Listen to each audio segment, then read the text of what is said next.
Білім беру мекемелері де жаңа жылдық атмосфераны сезіну үшін барынша тырысуда. Екібастұздағы нөмірі 7-ші гимназия мектебінде биыл мереке ерекше тойлануда. Әрбір сыныпта сиқырлы көз тартар безендіруден бөлек әдеби ертегі шыршасы шамын жақты. Ерекше игі бастаманы мектептің кітапханашысы қолға алған. Создается предпраздничное настроение. Биыл жай емес, әдеби шыршаны безендіруді қолға алу идеясы келді. Нақтырақ айтсақ, әрбір сынып өздеріне ұнайтын әдеби шығарманы таңдап, соның мазмұндық желісіне сәйкес әдеби шыршаларын әсемдеді. Балалар ата-аналарымен бірлесіп, шығармалардың басты кейіпкерлерін қолдан жасап, қиялдар арқылы сол әңгіменің сюжетін жеткізуге тырысты. Бәрі өте әдемі, көз тартарлықтай ерекше болып шықты. Ең бастысы, оқушылар сол шығармаларға толық еніп, оны бастан аяқ оқып, мазмұнына үңіле білді.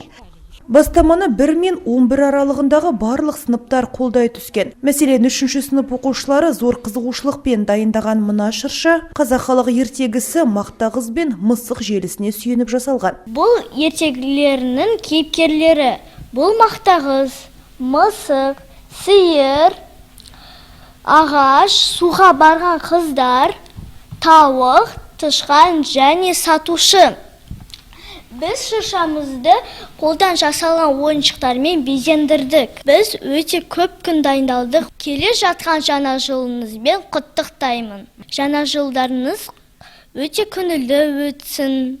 Зор денсаулық тілеймін. Қазақ ертегілерінен бөлек танымал италиялық жазушы Джанни Родаридің қолымен жазылған Чиполлиноның шытырман оқиғалары. Ересектер мен кішкентай телекөрермендердің сүйіп көретін мультипликациялық туындысы ресейлік Анимакорд анимациялық студиясының Маша и Медведь мультсериалы. Ақылды айлакер, зерделі қудың бейнесін керемет сомдайтын Алдар Көсе атты қазақ ертегісі. Ганс Христиан Андерсеннің Снежная королева және басқа да әдебиеттердегі тырнақалды туындыларының сюжетіне сүйене отырып безендірілген шыршалар да бар. Қызығы сол, мына тұрған шыршаның ойластырылу идеясы тым бөлек. Идея была такова. Менің сыныбымда 12 ұл бала тәлім алады. Сол себепті Самуэль Маршактың 12 месяцев драмалық ертегісі мазмұнына сай безендіруді жөн көрдік. Бұл жерде ертегідегі барлық кейіпкерлер ойыншық түрінде ілінген. Bir қарағанда ойыншықтарға жан біткен сияқты көрініс туады. Одан бөлек, осы шыршаны қойылым ретінде де ұсындық.